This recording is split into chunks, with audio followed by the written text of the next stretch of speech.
Today we're talking about that age-old question, why is getting out of the house so hard?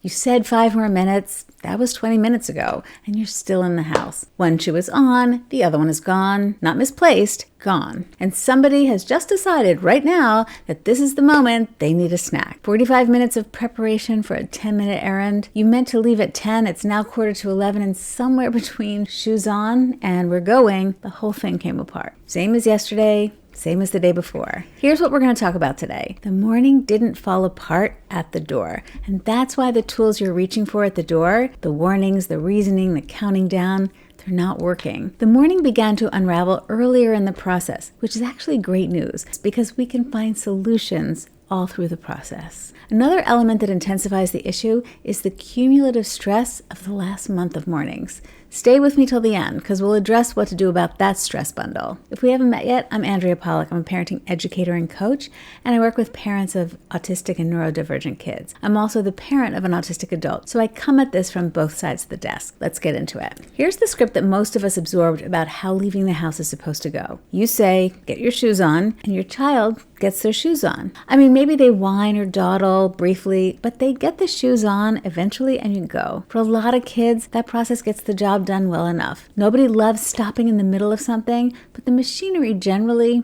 works. They finish, they shift, they move. So when it keeps falling apart, same struggle, same time every single day, the natural conclusion is that the problem is cooperation. That if they wanted to move, they would. So you reach for the tools that make people cooperate. The warning, the reminder, the reasoning, the countdown. That's the usual lens, but I want to walk you one step back from it because the door is where we see the collapse.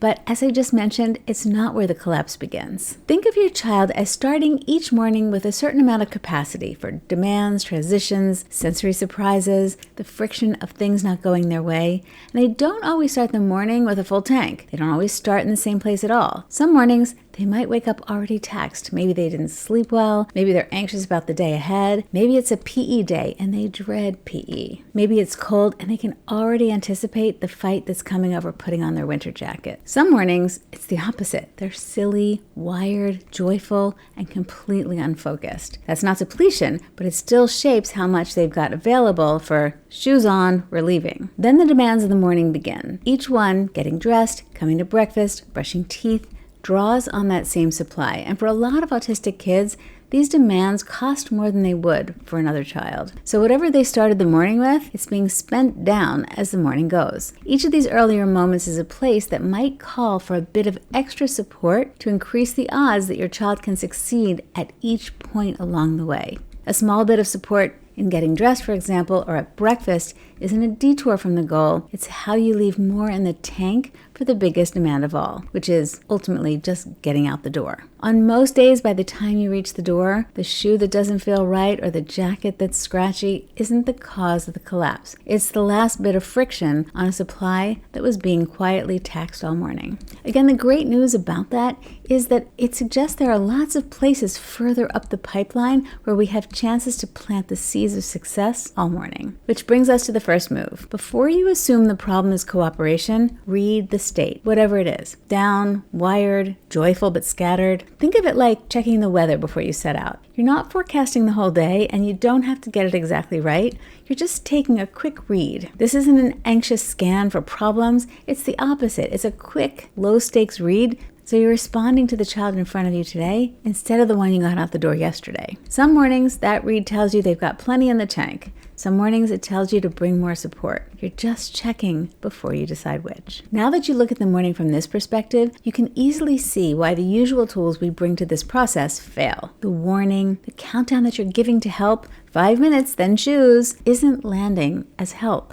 On a system that's not ready to receive them, it lands as a slow build of dread. If your child is stressed, they may have no capacity to absorb the added pressure. If they're scattered, it might do nothing to activate their executive function. Let's talk about the words we use. When your child doesn't respond in a helpful way, we understandably feel frustration and say things like, "Come on, we talked about this." Why does that never work? Because we're trying to reason with a nervous system that cannot reason right now.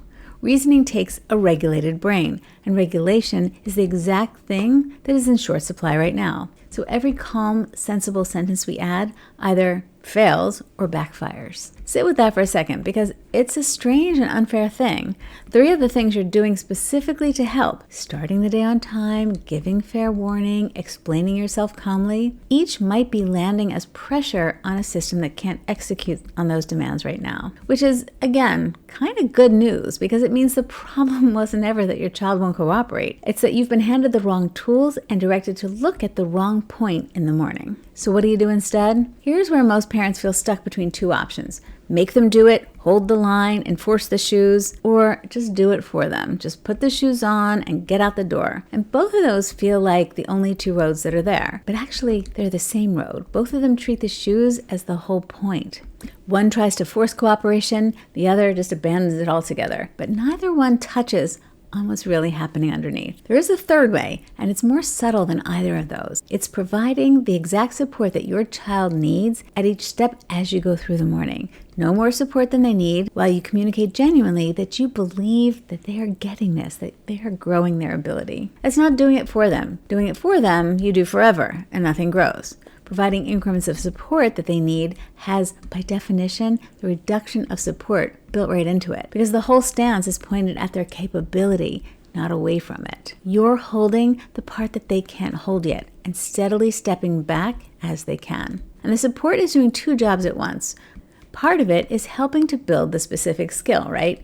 Getting the shoes on may genuinely still be developing, and a developing skill needs more scaffolding, not enforcement. And part of it is modeling cooperation. And here's why that's so important. If mornings have been stressful over time, the likelihood is that you're both entering the morning with some trepidation that this morning, like the last many, will involve struggle.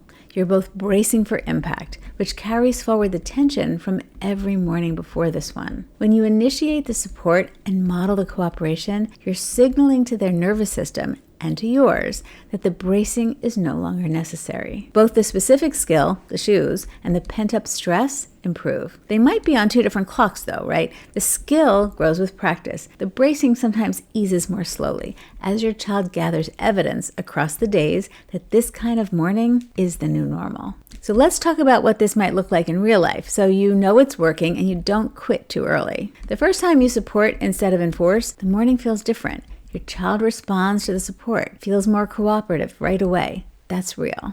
What won't happen is that they'll show up tomorrow and just wake up and get their shoes on. Again, you'll assess the needs and support them tomorrow. That's the process working exactly as it's supposed to work. Because here's what's happening even when the movement feels invisible. You're leading this change. Your child is following. They may be a little skeptical at first, watching to see if it holds, because their body has data from every morning before. They don't need to completely believe in it for it to work. They just have to keep meeting a different response from you. And a child following a changed lead, even skeptically, still has a different morning than the one they braced for. Then, over days, maybe weeks, the thing you've been working toward and waiting for starts to happen. Your child starts to notice that the dynamic has genuinely shifted. They come to the door a little calmer, and their skills with the shoes have quietly grown in the meantime. The calmer they are, the more capacity they have, and the more they can use those skills. The 2 start to compound. Not perfectly, not every single day, but the trajectory goes in the right direction. And that's the undoing of the cumulative stress I promised we'd come back to. Every morning that ends a little cleaner is a morning that doesn't fully increase the dread for tomorrow, for both of you. You're not just surviving today's departure, you're slightly lowering the charge on the next one, and the one after that. That's how the big ball of stress actually comes undone. Not in one perfect morning, but in a run of mornings that feel more successful. And you are the one leading the success. Your child stops walking in anticipating stress because the evidence has finally outweighed the history. And you approach the mornings with more optimism because you've watched it change with your own eyes. The first thing that shifts here is you. The moment you realize the outcome was never fully in your child's hands, that you are empowered to initiate the change that you want to see. It's not pressure, it's power. It means there's something to do and you can do it. The one shoe situation, that's still pretty real.